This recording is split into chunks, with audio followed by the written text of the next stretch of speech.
Serial नथ कृष्ण और गौरी की कहानी में गौरी बताए गए दाव के हिसाब से लड़ती है और जीत जाती है, क्योंकि वह पहले से ही समझती थी और खुश हो जाती है। यहाँ पर दादी और सारे लोग, इधर पर गौरी बड़ी टेंशन में आ जाती है और फिर जीता घोषित किया जाता है। उसे ट्रॉफी भी मिलती है और दौड़ लगाकर वह भाग जाती है बिना ट्रॉफी लिए। जीत कहता है ये क्यों भाग गई, क्या हो गया ऐसे, और घर आ जाती है अपनी गोपिका को लेकर। तभी जीत आ जाता है और कमरे में जाती है, खिड़की से उसे लेकर बाहर चली जाती है, जिसमें जीत पता न लगा पाए।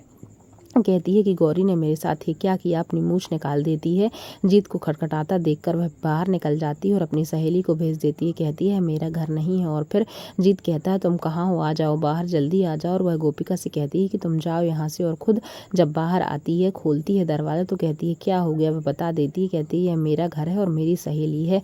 और फिर उसे याद आती है सारी बातें। कहता है कि तुम्हें दाव कैसे पता है। वह बोलती है कि मैं आपकी बहुत बड़ी फ़ैन हूँ, इसलिए सारे दाव पता है मुझे।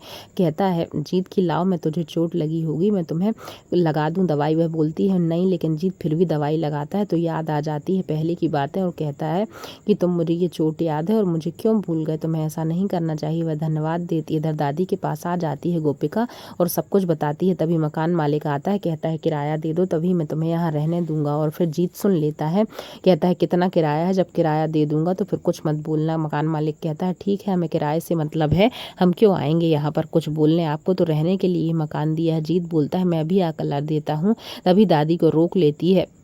कृष्णा कहती है मत जाओ, वहाँ जीत है। और फिर उसके पास आकर बोलता है मैं ला रहा हूँ। और यहाँ घर आती है, उसे चोट लगी होती है तो कहती है मेरा एक्सीडेंट हो गया। तभी जीत आता है और कहता है पैसे ले जाने हैं। तो दादी मना करती हैं, कहती हैं देख तेरी पत्नी का एक्सीडेंट हुआ तो किसी के लिए कोई काम नहीं करेगा। फिर भी जीत नहीं मानता, कहता है नहीं, मैं उस बच्ची के पास जाकर उसे रहने की जगह जरूर दूंगा।